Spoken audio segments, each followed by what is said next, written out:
Halo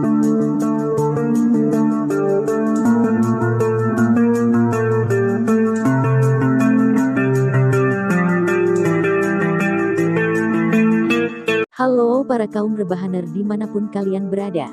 Gimana kabarnya? Gimana? Masih suka bobol wifi tetangga? Caha, sama dong. Wilujeng Sumping di channel yang sangat membahana ini, channel yang akan menceritakan sebuah alur cerita film. Bersama saya, Sandra Asistensi Satria. Kali ini saya akan menceritakan alur film The Protect. Film yang diliris pada tahun 2021 ini menceritakan tentang seorang gadis cantik bernama Anna yang dibesarkan dan didik menjadi pembunuh bayaran. Baik tanpa basa dan basi di awal, mari kita lanjut ke alur ceritanya. Tapi sebelum kita mulai, alangkah baiknya nyamankan dulu posisi Anda. Siapkan kopi udut dan cemilannya jika ada itu juga. Mari kita mulai ke alur ceritanya. Hiji, dua, tilu, mulai. Berawal di kota Danang, Vietnam pada tahun 1991. Kita akan diperkenalkan dengan seorang pembunuh bayaran bernama Moody. Ketika ingin kembali ke tempat persembunyiannya, ia tak sengaja melihat beberapa orang tewas tergeletak dan menemukan seorang anak wanita yang bersembunyi di dalam lemari. Dan anak ini bernama Anna, di mana ia nampak ketakutan karena telah membunuh para penjahat itu, yang diketahui telah menculiknya dan membunuh keluarganya. Moody yang paham dengan kondisi ini pun berusaha menenangkan Anna dan mengajaknya untuk pergi dari sana.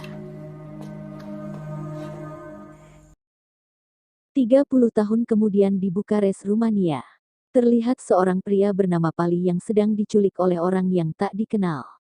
Dan mereka meminta tebusan sebesar 3 juta euro kepada ayah Pali. Mengetahui itu ayah Pali lalu mengirim beberapa orang anak buahnya untuk pergi ke pertemuan. Sehingga bisa dipastikan bahwa ia bukanlah orang sembarangan. Namun ketika mereka memeriksa mobil si penculik, mereka hanya menemukan seorang wanita yang ternyata dia adalah Anna yang sudah besar. Setelah dipastikan aman, mereka lalu membawa Anna untuk bertemu dengan ayah Pali yang bernama Don. Di sini Don mengatakan bahwa dia sudah menyiapkan uang yang mereka mau, dan dia mengancam akan mengambil uang itu kembali jika sudah mendapatkan anaknya. Namun Anna mengatakan kalau dia datang bukan untuk uang tersebut, melainkan untuk membunuh Don. Setelah membunuh Don, Anna pun pergi dengan berjalan santai melewati para penjaga. Karena dari kejauhan sudah ada Moody yang membantunya dengan sniper.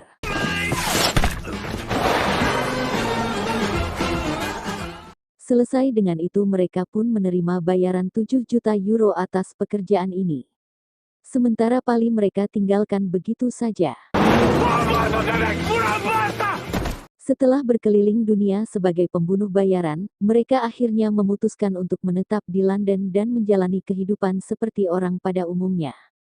Yang dimana sekarang Anna tinggal di sebuah apartemen mewah dan memiliki sebuah toko yang menjual buku lama dan juga baru. Sementara Moody yang sudah mulai sakit-sakitan menikmati hasil kerja kerasnya selama ini dengan tinggal di rumah megah nan mewah bagai bangsawan. Saat itu Moody yang berulang tahun, diberikan hadiah gitar tua oleh Anna. Dan itu sangat membuat Moody senang, karena ia memang sudah lama mencarinya. Thank you. Kemudian Moody memberikan sertifikat toko yang sekarang disewa oleh Anna. Moody memberitahukan kalau toko tersebut sudah dibeli untuk Anna.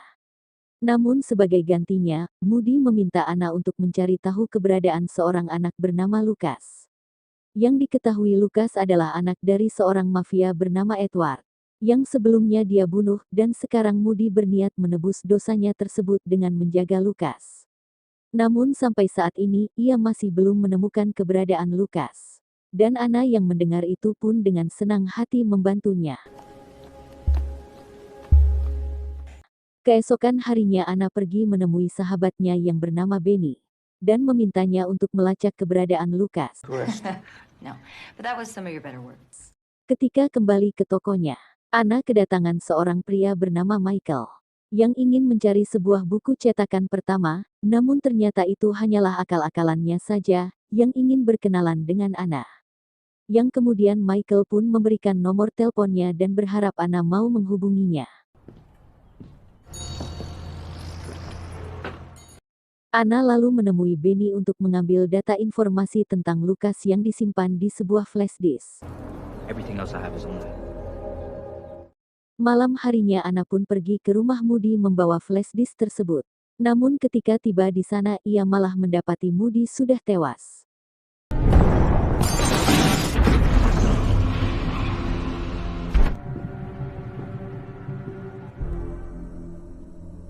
Kemudian Anna pergi ke tempatnya Benny, yang ternyata dia juga sudah tewas di atas setrika laundry.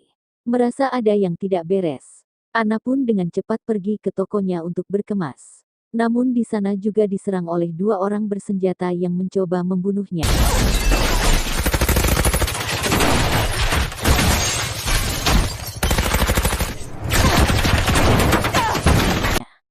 Di sini Anna dengan cerdas berhasil mengelabui mereka dengan berpura-pura mati.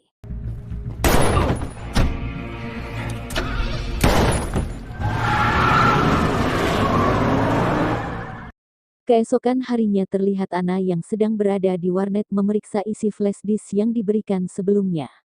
Dan, dari data tersebut diketahui bahwa Lucas lahir pada tanggal 5 April tahun 1990. Kemudian dibawa ke rumah sakit Quiteria pada tahun 1999, sementara ayahnya yang bernama Edward dibunuh pada tahun 1991.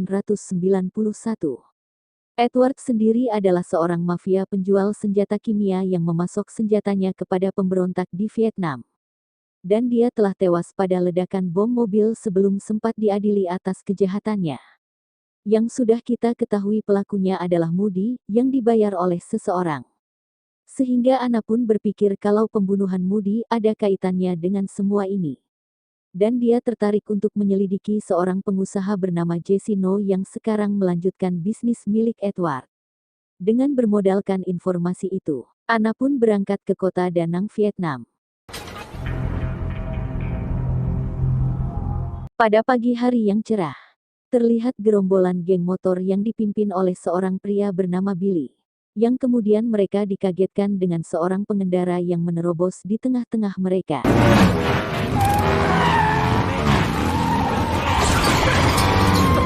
Dengan marah mereka lalu menghampiri orang tersebut, yang ternyata dia adalah Anna, yang merupakan sahabat lama Billy. Di sini Anna memberikan motornya kepada Billy, dan meminta Billy untuk mengatur pertemuannya dengan Jesse No.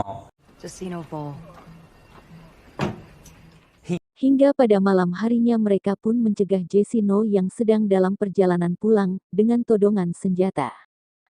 Namun di sini Anna hanya memberikan nomor teleponnya dan meminta agar menghubunginya kembali, karena ada banyak pertanyaan yang ingin diajukan tentang Edward.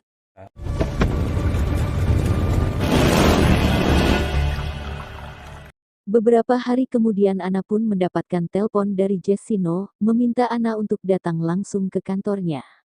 Setelah melewati pemeriksaan, Anna lalu dibawa masuk ke ruangan Jesse No, yang ditemani pengacaranya bernama Daquen. Di sini Jesse No menceritakan tentang perjalanan bisnisnya bersama Edward.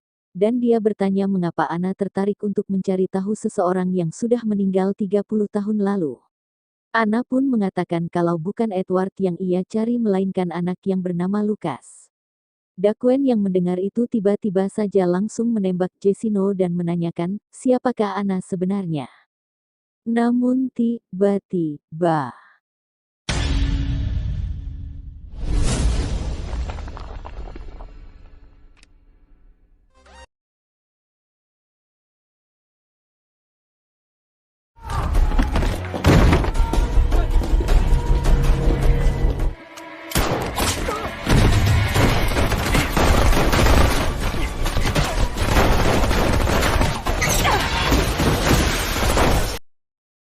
Anna yang terkepung berhasil lolos dengan menyandera Daquen, namun sialnya ia tertabrak mobil yang membuatnya tertangkap oleh Daquen.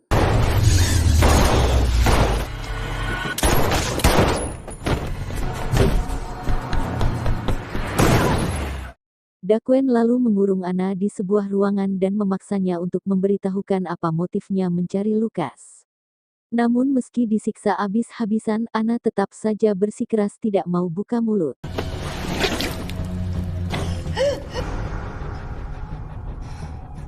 Anyone ever last this long? Tidak lama kemudian, Anna dikagetkan dengan kedatangan Michael.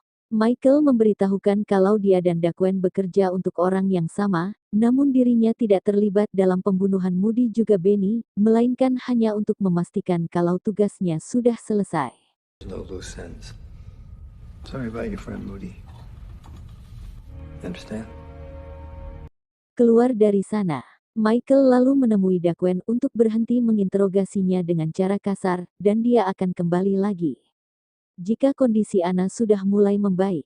Namun tidak lama setelah Michael pergi, Daquan malah mengirim 3 anak buahnya untuk membunuh Anna. Untungnya Anna berhasil menghajar mereka kemudian kabur dari sana.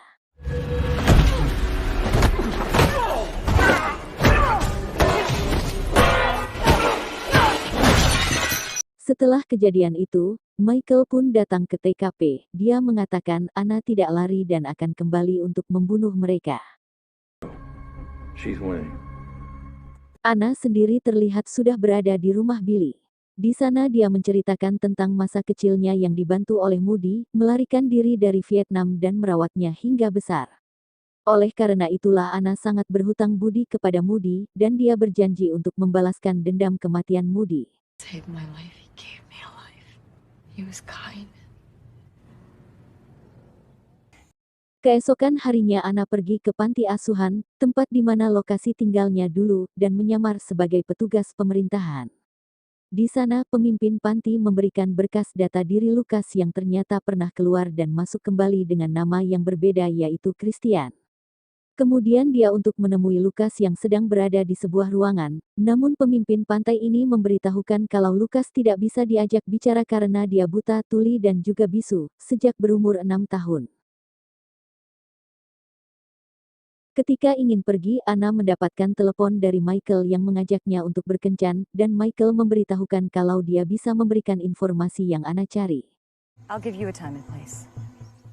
Malam harinya mereka pun melakukan pertemuan di sebuah kafe tempat yang sudah ditentukan. Di sini Anna menodongkan pistol dari bawah meja dan meminta Michael untuk menceritakan semuanya. Namun Michael juga menodongkan pistol kepada Anna, yang pada akhirnya mereka pun memutuskan untuk menunda pertarungan mereka. This was personal time. I'd really like to see you again. Saat bersamaan, Daquan yang mengetahui pertemuan mereka, yang membuat ia curiga kepada Michael, yang kemudian ia membayar beberapa orang preman lokal untuk membunuh Michael.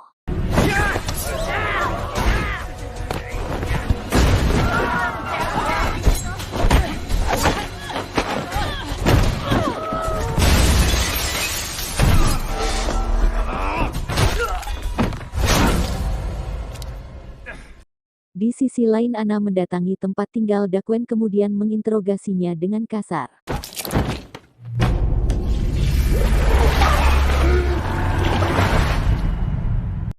Hingga saat Michael tiba, ia mendapati Daquan yang tewas tergantung di kamar mandi.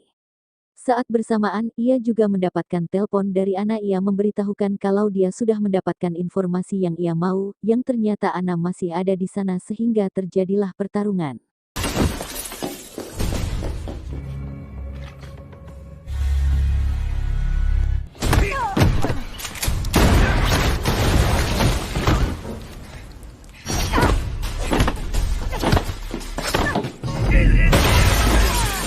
Mereka yang nampak saling menyukai memutuskan untuk melanjutkan pertarungannya di atas ranjang. Selalu saja ada adegan seperti ini, walaupun sedang dalam pertarungan. Haduh ngiring raus wae. Lanjut. Saat ingin pergi dari sana, Anna tiba-tiba saja ditembak oleh satu orang anak buahnya Daquan. Beruntungnya ia diselamatkan oleh seorang pria misterius. Ternyata dia adalah Moody, yang masih hidup. Melihat itu Anna pun sangat dibuat kaget dan langsung memeluk Moody. Good to see you, kid. Grit your teeth. Sambil mengobati luka Anna, Moody menceritakan kalau dia telah memalsukan kematiannya dengan menembak wajah pelaku yang ingin membunuhnya. For the authorities to think it was me. Have much of a face to begin with. You could always think on your feet anyway. Not so much tonight. Di lain tempat terlihat Michael yang sedang berbincang-bincang dengan bosnya perihal Anna, yang ternyata bosnya ini adalah Edward yang masih hidup. Mengetahui bahaya yang akan menimpanya, Edward lalu meminta Michael untuk mengatur pengamanan yang super ketat. Karena mengingat dia akan mengadakan sebuah pesta besar dalam rangka penjamuan para orang kaya.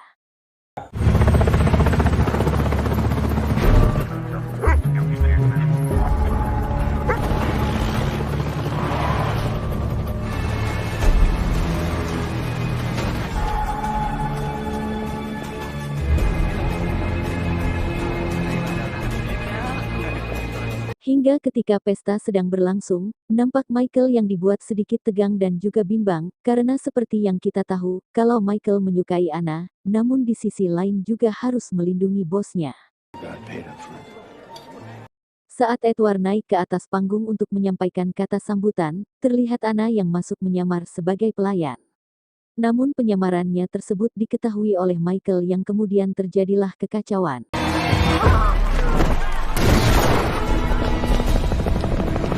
Anna yang berusaha kabur terus dikejar oleh Michael, sementara Edward langsung menyelamatkan diri ke tempat persembunyian.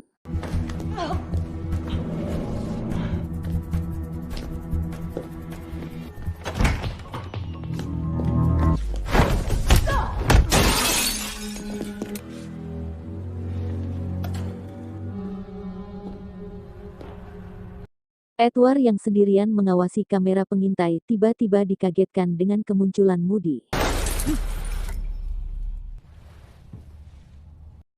Di sini terungkap ternyata dulu Edward pernah membayar Moody untuk membunuhnya dengan menggunakan orang lain sebagai korban, yang dengan itu semua orang akan menganggapnya sudah tewas dan dia akan terlepas dari penjara. Moody mengatakan bahwa kedatangannya kemari untuk menyelesaikan tugasnya yang sempat gagal.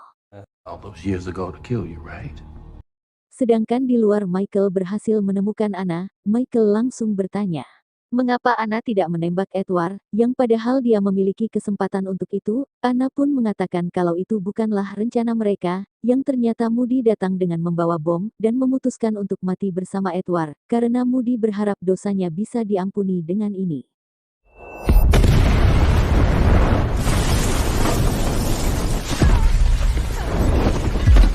Setelah ledakan itu, Michael mendapatkan pesan dari Anna, yang menyuruhnya datang ke suatu tempat, sedangkan Anna yang terluka parah ia lalu pergi ke tempat masa kecilnya dulu, yang membuatnya kembali teringat dengan tragedi yang menimpa keluarganya, yang di mana ayah ibu dan adik-adiknya dibunuh tepat di depan matanya.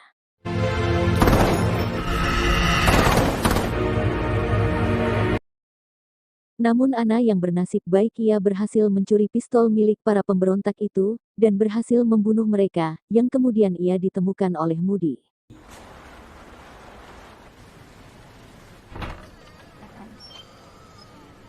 Tidak lama kemudian Michael pun datang ke tempat ini. Anna mengatakan, kalau dia sudah lelah dengan semua ini, dan dia ingin hidup damai, namun semua itu tidak bisa ia dapatkan jika Michael masih hidup.